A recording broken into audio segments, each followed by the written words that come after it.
समय उन्हें खोजने का। कहते हैं कि भगवान के अंदर पूरी सृष्टि होती है, आपके अंदर तो भगवान है।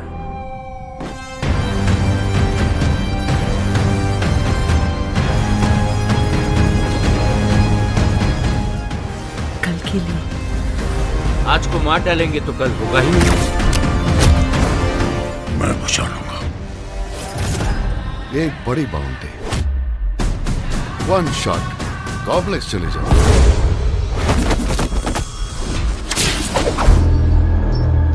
बस बहुत हो गया।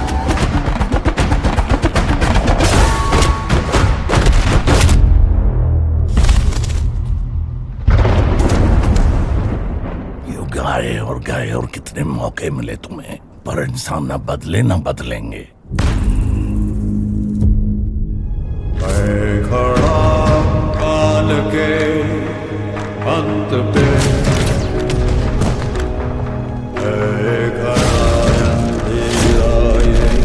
अनंत है,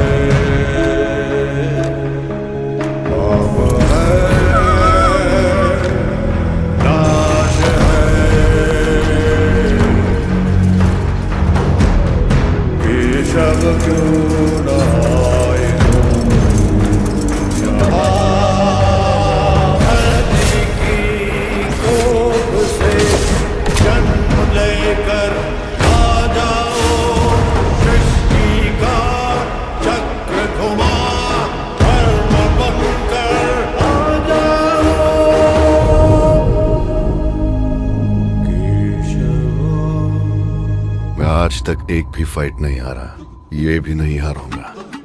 की स्टार्टिंग होती है आज से कई हजार साल पहले से, बिल्कुल उस टाइम से जिस टाइम पर महाभारत का वॉर चल रहा था। और इसीलिए महाभारत के वॉर के अंदर हम ये देखते हैं कि पांडवों की सेना ने कौरवों की सेना को हरा दिया होता है। इसीलिए अश्वत्थामा को छोड़कर बाकी सारे लोग मारे जाते हैं। एंड यहीं पर ही हम ये देखते हैं कि महाभारत के टाइम में अश्वत्थामा और कोई नहीं बल्कि अमिताभ बच्चन होते हैं। वॉर के अंदर अश्वत्थामा जब ये देखते हैं कि पांडवों ने न सिर्फ उनके सारे दोस्तों कौरवों को मार दिया है, बल्कि उसके साथ ही पांडवों ने मिलकर उनके फादर द्रोणाचार्य को भी मार दिया है। और इसीलिए ये सारी चीजें देखकर अश्वत्थामा को बहुत गुस्सा आता है एंड वो सीधा ब्रह्मास्त्र को समन करता है। और क्योंकि इस टाइम पर अर्जुन के बेटे अभिमन्यु की वाइफ प्रेग्नेंट होती है, इसीलिए अश्वत्थामा अपने ब्रह्मास्त्र से सीधा उस पर अटैक करता है, जिसके बाद ही अभिमन्यु की वाइफ के पेट में जो बच्चा होता है वो ब्रह्मास्त्र के अटैक से मारा जाता है। अब इस चीज को भगवान श्री कृष्ण देखते हैं एंड इसीलिए इस चीज को देखकर लॉर्ड कृष्णा को बहुत गुस्सा आता है। और इसीलिए पहले तो वो अश्वत्थामा को काफी बीट करते हैं एंड फिर उसके बाद ही वो अश्वत्थामा को श्राप देते हैं कि अब उसे ना चाहते हुए भी जिंदा रहना पड़ेगा और वो बेशक से मरने की भीख मांगेगा, लेकिन तब भी वो जिंदा रहेगा और जब तक पूरा कलयुग खत्म नहीं होता तब तक उसकी सांसें चलेंगी। लेकिन श्राप मिलने के बाद ही अश्वत्थामा को ये रियलाइज होता है कि उसने बहुत ही बड़ी गलती कर दी है एंड इसीलिए वो लॉर्ड कृष्णा से कहता है कि अब वो अपनी गलती समझ चुका है, इसीलिए वो पश्चाताप करना चाहता है। और फिर ये सुनकर ही लॉर्ड कृष्णा उसे पश्चाताप करने का मौका देते हैं। यहीं पर ही लॉर्ड कृष्णा अश्वत्थामा को बताते हैं कि अब आने वाला जो युग है वो है कलयुग, और उसी कलयुग के अंदर कली होगा जो कि एक बहुत ही पावरफुल डीमन होगा और वो दुनिया को बर्बाद करके रख देगा। लेकिन फिर उसी को मारने के लिए भगवान श्री कृष्ण जन्म लेंगे, वो भी कल की अवतार के अंदर। लेकिन हाँ, जब कल की अवतार जिस माता के जरिए जन्म ले रहे होंगे, कल की उसी माता को जन्म लेने से रोकेगा ताकि कल्कि का जन्म ना हो सके। और इसीलिए उसी टाइम पर अश्वत्थामा को उनकी मदद करनी होगी और ये मेक श्योर करना होगा कि कल की अवतार का जन्म हो। अब ये सब होने के बाद ही 6000 साल बीत जाते हैं और 6000 साल बीतने के बाद ही कहानी प्रेजेंट में आती है। कहानी के प्रेजेंट टाइम में आने के साथ ही हम ये देखते हैं कि महाभारत वॉर के खत्म होने के साथ ही कलयुग की शुरुआत हो गई थी। और इसीलिए इस कलयुग के अंदर जितने भी लोगों ने जन्म लिया है उन सभी लोगों ने खुद को काफी ज्यादा इवॉल्व किया, वो काफी ज्यादा डेवलप हुए और उन्होंने बहुत ही एडवांस टेक्नोलॉजी भी बना ली। और सिर्फ यही नहीं बल्कि अपने अपने बचाव के लिए उन सब ने काफी पावरफुल और एडवांस वेपन्स भी क्रिएट किए। लेकिन अब क्योंकि कलयुग के इंसानों के अंदर बहुत ज्यादा गुस्सा और नफरत है, इसीलिए अपने गुस्से और नफरत के चलते वो सब आपस में लड़ने लगे, जिसके रिजल्ट में उन सबके बीच वॉर छिड़ गई। एंड उन सारी वॉर्स के अंदर उन्होंने न सिर्फ एक दूसरे को मारा बल्कि एक दूसरे को मारने के साथ ही उन्होंने पूरी दुनिया को भी बर्बाद कर दिया। इसीलिए प्रेजेंट टाइम के अंदर हम ये देखते हैं कि अब पूरी दुनिया डिस्ट्रॉय हो चुकी है और इसीलिए पूरी दुनिया के अंदर सिर्फ एक ही ऐसा शहर है जो कि इस टाइम पर जीने लायक है और उस शहर का नाम है काशी, जो कि इंडिया के अंदर है। इसके साथ ही यहीं पर हम ये भी जानते हैं कि असल में काशी दुनिया का पहला शहर भी है, यानी कि जब मानव सभ्यता बसना शुरू हुई थी तब उस टाइम पर काशी सबसे पहले बसाया गया था। यहाँ पर हमें पता लगता है कि काशी शहर को छोड़कर पूरी दुनिया के अंदर ऐसा कोई भी शहर नहीं है जो कि जीने लायक है, क्योंकि वो सारी जगहें बर्बाद हो चुकी है। हालांकि यहाँ पर हम ये भी जानते हैं कि काशी के अलावा एक और ऐसा शहर है जो कि जीने लायक है और उस शहर का नाम है शंबाला। लेकिन हाँ, मूवी के अंदर बहुत ही कम लोग ये जानते हैं कि शंबाला शहर कहाँ पर है। स्पेशली इसके बारे में सिर्फ वही लोग जानते हैं जो कि शंबाला में रहते हैं। अब मैं आप सबको इन रियलिटी बताऊं तो एक्चुअल रियलिटी के अंदर शंबाला नाम का कोई शहर नहीं है। लेकिन हाँ, अगर बुद्धिस्ट रिलीजन की माने तो बुद्धिस्ट लोग ऐसा मानते हैं कि शंबाला नाम का एक शहर एग्जिस्ट करता है और उनकी मान्यताओं के मुताबिक ये शहर हिमालय के अंदर है, बट एक्चुअल में इसके बारे में कोई नहीं जानता है। और इसीलिए जिस तरह से इन रियलिटी शंबाला एग्जिस्ट करता है, ठीक उसी तरह से इसे मूवी में भी दिखाया गया है, क्योंकि मूवी में भी शंबाला शहर के बारे में कोई भी नहीं जानता है और ये भी एक छुपी हुई शहर है जिसका लोकेशन बहुत कम लोगों को पता है। अब काशी शहर के अंदर हम ये देखते हैं कि काशी के अंदर कई सारे लोग हैं और उन सब में से कुछ लोग अमीर हैं और बाकी सब लोग गरीब हैं, और इसीलिए जो भी लोग गरीब हैं उनकी जिंदगी बहुत बुरी है। इसके साथ ही काशी शहर के मिडिल एरिया के अंदर एक कॉम्प्लेक्स नाम की बहुत बड़ी जगह है जो कि देखने में एक उल्टे से ट्रायंगल जैसा दिखता है, लेकिन ये कॉम्प्लेक्स नाम का ऑब्जेक्ट काफी ज्यादा बड़ा है और इसके अंदर खाना, साफ पानी, साफ एयर, अच्छे कपड़े, अच्छे घर, पेड़ पौधे, साफ नदियाँ, साफ जंगल और इस तरह की सारी चीजें हैं। एंड इसीलिए जो भी अमीर लोग हैं वो सब लोग इसके अंदर रहते हैं। हालांकि इस कॉम्प्लेक्स को काफी सिस्टमेटिकली तरीके से चलाया जाता है और जो इस पूरे कॉम्प्लेक्स को रूल करता है उसे सुप्रीम कहा जाता है। पूरा नाम कहे तो सुप्रीम यास्किन। अब ये जो सुप्रीम यास्किन है ये ना सिर्फ पूरे कॉम्प्लेक्स को रूल करता है बल्कि इसके साथ ही सब कुछ को मैनेज करने के लिए इसके पास खुद की आर्मी भी है, जिस आर्मी के सोल्जर्स इसके कहने पर सारे काम करते हैं। और इन सारी आर्मी को मैनेज करने के लिए इसके पास एक कमांडर भी है जो कमांडर ही आर्मी को ऑर्डर्स देता है। इसके साथ ही हम ये भी जानते हैं कि पूरे कॉम्प्लेक्स से लेकर पूरे काशी शहर के अंदर कोई डॉलर या फिर रुपीस जैसी करेंसी नहीं चलती, बल्कि यहाँ पर जो चलता है उसे यूनिट्स कहते हैं और ये यूनिट्स ही यहाँ के पैसे के बराबर है। और इसीलिए जो भी रिच आदमी इस कॉम्प्लेक्स के अंदर रहना चाहता है उसे यहाँ पर आने के लिए 1 मिलियन यूनिट्स देने पड़ते हैं, यानी कि सिंपली 1 मिलियन यूनिट्स दीजिए और फिर उसके बाद से आप कॉम्प्लेक्स के अंदर रह सकते हैं। लेकिन 1 मिलियन यूनिट्स का मतलब है 10 लाख यूनिट्स और इतने ज्यादा यूनिट्स किसी गरीब आदमी के पास नहीं है, इसीलिए उन सबको कॉम्प्लेक्स के बाहर रहना पड़ता है। लेकिन हाँ, वो सब भी कॉम्प्लेक्स के अंदर जाने का सपना जरूर देखते हैं। अब इसके बाद ये एंट्री होती है हमारी मूवी के मेन हीरो की, यानी कि रेबल स्टार प्रभास की,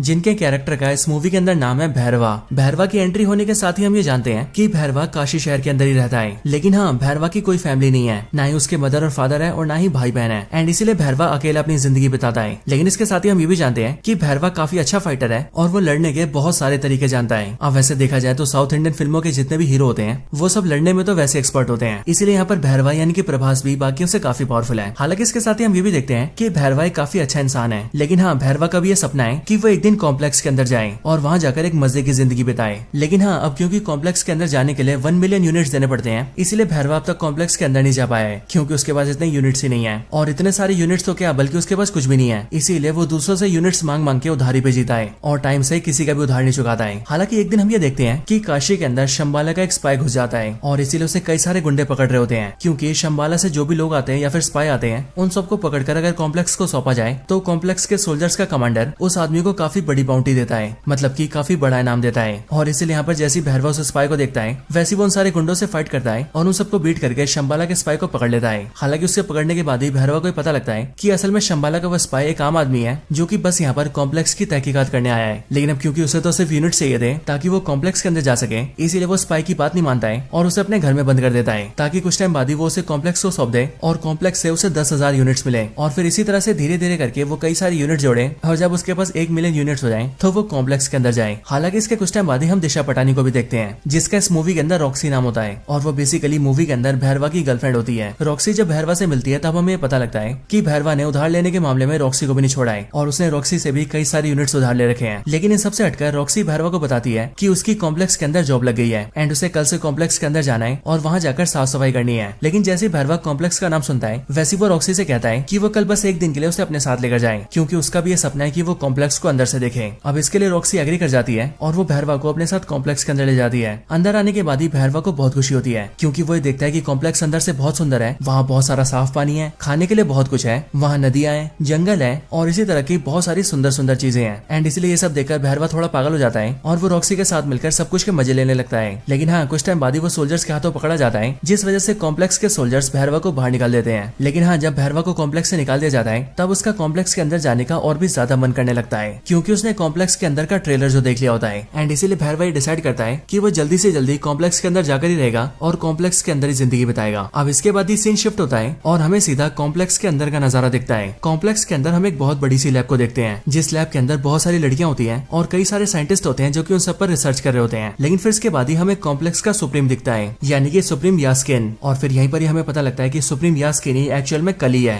बट यहाँ पर हम ये जानते हैं कि कली यानी कि सुप्रीम यास्किन बहुत ही बुरी हालत में होता है। उसकी बॉडी काफी दुबली पतली और कमजोर सी होती है एंड उसके अंदर पावर्स भी नहीं होती है। हालांकि यहीं पर मैं आप सबको बता दूं कि ये जो सुप्रीम यास्किन होता है यानी कि कली, ये एक्चुअल में एक्टर कमल हसन होते हैं, क्योंकि कमल हसन ने इस मूवी के अंदर सुप्रीम यास्किन की एक्टिंग की है। और वैसे यहाँ पर ज्यादा कंफ्यूजन ना हो उसके लिए हम कली को सुप्रीम यास्किन के नाम से नहीं बल्कि कली के नाम से बुलाएंगे। अब यहाँ पर हम ये देखते हैं कि कली बहुत बुरी हालत में होता है और इसीलिए उसे अपनी पावर्स वापस चाहिए होती है एंड वो खुद को फिर से ठीक करना चाहता है, या फिर यूं कहे वो खुद को पावरफुल करना चाहता है। इसके साथ ही हम ये भी जानते हैं कि कली एक्चुअल में ह्यूमन से बहुत नफरत करता है, क्योंकि कली का ऐसा मानना है कि ह्यूमंस नेचर को डिस्ट्रॉय कर रहे हैं। और इन 6000 सालों में जब से कलयुग चलता आ रहा है, तब उन पूरे सालों के अंदर ह्यूमंस ने पूरी दुनिया को बर्बाद करके रख दिया है। इसीलिए ह्यूमन बींग्स को जीने का कोई अधिकार नहीं है, एंड इसीलिए वो सारे के सारे ह्यूमंस को खत्म कर देना चाहता है। लेकिन उससे पहले वो खुद को पावरफुल करना चाहता है। लेकिन खुद को ठीक करने के लिए और बहुत ज्यादा पावरफुल बनने के लिए कली को एक सीरम की जरूरत है, जो सीरम एक प्रेग्नेंट वुमेन के पेट से निकल सकता है, यानी कि ऐसे वुमेन के पेट से जिसके पेट के अंदर चाइल्ड हो। और इसके लिए कली ने एक बहुत बड़ी लैब बना रखी है, एंड उस लैब में काम करने के लिए उसके पास सारे टॉप साइंटिस्ट हैं। और कली के पास जितने भी सोल्जर्स हैं,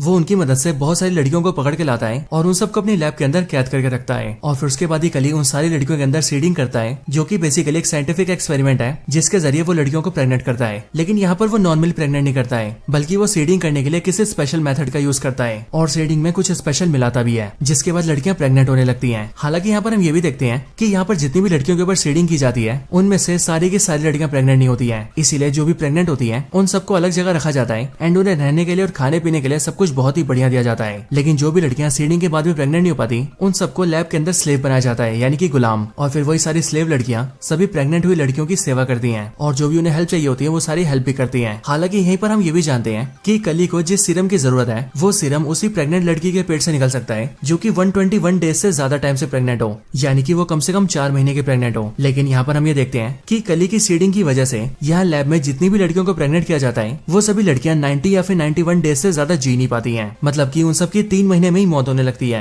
लेकिन तब भी कली लगातार लड़कियों के ऊपर सीडिंग करवाता रहता है, ताकि एक न एक दिन उसे ऐसी लड़की मिले जो कि 121 डेज से ज्यादा टाइम तक प्रेग्नेंट हो, और जिस दिन ऐसा हुआ उस दिन उसे सीरम मिल जाएगा। अब इन सब के बाद यहीं पर ही हम दीपिका पादुकोण को देखते हैं, जो कि लैब के अंदर कैप्चर की हुई लड़कियों में से एक होती है। लेकिन हाँ, यहाँ पर हम ये देखते हैं कि दीपिका पादुकोण प्रेग्नेंट नहीं होती है, बल्कि वो उन लड़कियों में से एक होती है जो कि सीडिंग के बाद भी प्रेग्नेंट नहीं हो पाई थी, एंड इसीलिए वो यहाँ पर एक स्लेव की तरह काम करती है, और जो भी प्रेग्नेंट है उन सबकी हेल्प करती है। इसके साथ ही हमें ये भी पता लगता है कि दीपिका पादुकोण जब बहुत छोटी थी, तब उसी टाइम पर उसके पेरेंट्स ने उसे कॉम्प्लेक्स के अंदर भेज दिया था, इसीलिए वो बचपन से यहाँ पर है। इसके साथ ही उसका जो नाम है वो यहाँ पर सम 80 रखा गया है, यानी कि SUM सम और 80। हालांकि कुछ दिनों के बाद ही हम ये देखते हैं कि एक्चुअल में दीपिका पादुकोण यानी कि सम 80 प्रेग्नेंट है, और उसे प्रेग्नेंट हुए टोटल 5 महीने हो चुके हैं, यानी कि 150 डेज से भी ज्यादा। और सच में ये बहुत ही बड़ी बात थी, लेकिन एक्चुअल में दीपिका ने इस बात को सबसे छुपा कर रखा था, और उसने किसी को पता नहीं लगने दिया था कि वो इतने टाइम से प्रेग्नेंट है। हालांकि इसके कुछ टाइम बाद ही हम ये भी देखते हैं कि दीपिका के बहुत टाइम छुपाने के बाद भी इस चीज को एक सोल्जर देख लेता है, और इसीलिए वो सीधा कॉम्प्लेक्स के कमांडर को बता देता है कि दीपिका 150 डेज से भी ज्यादा प्रेग्नेंट है। और फिर इसीलिए लैब वाले उसे उठा लेते हैं, एंड उसकी बॉडी को एक बड़ी सी मशीन में डाल देते हैं, एंड उसके पेट से सीरम को एक्सट्रैक्ट करने की कोशिश करते हैं। लेकिन जब एक्सट्रैक्शन को स्टार्ट किया जाता है, तब जैसे ही सिर्फ एक ही बूंद एक्सट्रैक्ट होता है, वैसे ही एक बूंद के एक्सट्रैक्ट होने के साथ ही वो मशीन रुक जाती है, और फिर उसके बाद ही पावर सप्लाई कट जाती है, लाइटें धीरे धीरे करके जलने बुझने लगती हैं, एंड आसपास की सारी चीजें हिलने लगती हैं। और फिर इसी टाइम पर दूसरी तरफ हम ये देखते हैं कि यहाँ से थोड़ी दूरी पर एक टेम्पल होता है, और उसी टेम्पल के अंदर अश्वत्थामा होता है, जो कि वैसे तो काफी टाइम से मेडिटेशन में होता है, लेकिन अभी अचानक से उसकी आंखें खुलती हैं, और वो इस बात को फील करता है कि कल की अवतार जन्म लेने वाले हैं, और इसीलिए भगवान उसे संकेत दे रहे हैं कि वो उनके जन्म होने में कोई बाधा न आने दे। एंड फिर इसके लिए अश्वत्थामा वहाँ से निकल जाते हैं, और वो उसी वुमेन को ढूंढने लगते हैं जो वुमेन कल की अवतार को जन्म देने वाली है। हालांकि इसी टाइम पर हमें भी ये पता लग जाता है कि असल में जो कल की अवतार को जन्म देने वाली है वो और कोई नहीं बल्कि दीपिका पादुकोण है, यानी कि सम 80। इसके बाद ही हम कॉम्प्लेक्स में देखते हैं, जहाँ पर सिर्फ एक बूंद सीरम के निकलने के बाद ही एक्सट्रैक्शन रुक गया था। लेकिन फिर इसके अगले पल ही हम ये देखते हैं कि जिस मशीन के अंदर दीपिका होती है, उसी मशीन के अंदर उसकी एक फ्रेंड आ जाती है, जो कि दीपिका की तरह ही एक स्लेव थी, और वो दीपिका को वहाँ से निकाल लेती है, एंड वो एक खुफिया रास्ते से होते हुए काफी नीचे आ जाती है। वहाँ पर आने के बाद ही वो दीपिका को बताती है कि वो असल में शंबाला की एक स्पाई है, एंड वो पिछले 2 सालों से कॉम्प्लेक्स के अंदर है, और यहाँ आकर वो सारी इन्फॉर्मेशन इकट्ठा कर रही है ताकि वो इन सब के बारे में शंबाला शहर के अंदर बता सके। नीचे लाने के बाद ही वो दीपिका को गेट के पास ले आती है, और वो दीपिका को बताती है कि यहाँ पर एक खुफिया गेट है जहाँ से वो लोग कॉम्प्लेक्स से बाहर निकल सकते हैं। इसके साथ ही वो ये भी बताती है कि उसने अपने कुछ दोस्तों को सिग्नल देकर वहाँ पर बुला लिया है, और इसलिए वो ये चाहती है कि दीपिका वहाँ से निकल जाए, जिसके बाद उसके दोस्त उसे सीधा शंबाला ले जाएंगे, और वहाँ पर वो सुरक्षित रहेगी। हालांकि दीपिका उससे ये पूछती है कि वो आखिर ये सब क्यों कर रही है, जिस पर वो दीपिका को बताती है कि असल में शंबाला एक काफी पवित्र शहर है, एंड वहाँ पर हम सबका ये मानना है कि एक औरत भगवान को जन्म देगी, यानी कि कल की अवतार को, जिसके बाद ही वो कल की अवतार सारे इंसानों का भला करेंगे। और इसी उम्मीद पर हमारा पूरा शंबाला शहर जी रहा है, एंड मुझे ऐसा लगता है कि तुम ही वो औरत हो जो कि भगवान को जन्म देने वाली है, इसीलिए मेरा कर्तव्य है कि मैं तुम्हारी जान बचाऊं। इसके बाद ही वो दीपिका से कहती है कि वो यहाँ से बाहर निकल जाए, और उसके पीछे सोल्जर्स ना आए, इसीलिए उन्हें रोकने के लिए वो यहाँ पर रुकेगी। ये सुनकर दीपिका वहाँ से बाहर आ जाती है, और बाहर आने के बाद ही वो ये देखती है कि उसके सामने शंबाला के 3 और एजेंट्स होते हैं, जो कि दीपिका को ले जाने के लिए एक बड़ी सी गाड़ी लेकर आए होते हैं। वो तीनों जल्दी से दीपिका को बिठाते हैं और उसे लेकर वहाँ से निकल जाते हैं, और जल्दी से जल्दी शंबाला पहुंचने की कोशिश करते हैं। हालांकि इसके बाद ही हम कॉम्प्लेक्स में ही देखते हैं कि कमांडर को ये पता लग जाता है कि सम 80 वहाँ से निकल चुकी है, और इसीलिए वो अपने सारे सोल्जर्स को उसके पीछे लगाता है, एंड सबसे ये कहता है कि वो उसे पकड़ कर लेकर आए। इसके साथ ही वो शहर के अंदर भी अनाउंस कर देता है कि जो भी सम 80 को पकड़ कर लाएगा उसे इनाम के तौर पर 5 मिलियन यूनिट्स मिलेंगे, एंड इसलिए यहाँ पर हम ये देखते हैं कि इस वाले ऑफर को भैरवा भी देखता है और इसीलिए वो ये सोचता है कि अगर उसने समिटी को पकड़ लिया तो उसे 5 मिलियन यूनिट्स मिलेंगे एंड देन उसके बाद वो बड़े आराम से कॉम्प्लेक्स के अंदर जा पाएगा और इसलिए वो भी दीपिका की यानी कि समिटी की तलाश में निकल जाता है। इधर जो 3 लोग दीपिका को शंबाला लेकर जा रहे थे हम उनके बारे में भी जानते हैं एंड यहाँ पर हमें पता लगता है कि इनके नाम वीरान और कायरा होते हैं एंड इन दोनों के साथ इनका एक और साथी होता है। और यहाँ पर हम ये भी देखते हैं कि यहाँ पर कायरा दीपिका से उसका नाम पूछती है जिस पर वो उसे बताती है कि उसका नाम समेटी है, पर फिर वो दीपिका से कहती है कि उसे उसका नाम समेटी नहीं रखना चाहिए बल्कि इससे बढ़िया उसे उसका नाम सुमति रखना चाहिए। और फिर यहीं से हम ये देखते हैं कि दीपिका अपना नाम समेटी नहीं बल्कि सुमति रख लेती है। हालांकि इसके कुछ टाइम बाद ही हम ये देखते हैं कि कॉम्प्लेक्स के सोल्जर इन्हें ढूंढ लेते हैं और इसीलिए वो लोग इन पर अटैक कर देते हैं और सुमति को वहाँ से ले जाने की कोशिश करते हैं। पर फिर उसी टाइम पर यहाँ पर एंट्री होती है अश्वत्थामा की यानी कि अमिताभ बच्चन की, जो कि यहाँ पर जैसे आते हैं वैसे वो सारे सोल्जर्स को बीट कर देते हैं और इन सबको पेल पाल के वो सुमति को बचा लेते हैं एंड वो सुमति से ये भी कहते हैं कि अब से वही उसकी हिफाजत करेंगे क्योंकि वो बहुत ही जल्दी भगवान को जन्म देने वाली है। हालांकि इसके कुछ टाइम बाद ही हम ये देखते हैं कि वहाँ पर भैरवा भी आ जाता है जिसने की सुमति को ढूंढ लिया होता है और इसीलिए यहाँ पर आने के बाद ही वो सुमति को ले जाने की कोशिश करता है, जिस वजह से भैरवा और अश्वत्थामा दोनों के बीच फाइट होती है एंड इसी फाइट में अश्वत्थामा भैरवा को पटक देता है और उसे बुरी तरह से हरा देता है, जिसके बाद वो सब लोग सुमति को लेकर सीधा शंबाला निकल जाते हैं। इधर दूसरी साइड जैसे कमांडर को पता लगता है कि सोल्जर्स को सुमति मिली थी वैसे वो अपने कई और सोल्जर्स के साथ मिलकर सीधा उसी जगह पर आ जाता है जहाँ पर भैरवा और अश्वत्थामा की फाइट हुई थी। लेकिन वहाँ पर आने के बाद ही वो देखता है कि वहाँ पर उसके सारे सोल्जर्स की लाशें पड़ी हैं। इसके साथ ही वहाँ पर भैरवा भी पड़ा हुआ है जो कि अश्वत्थामा से फाइट हार गया था।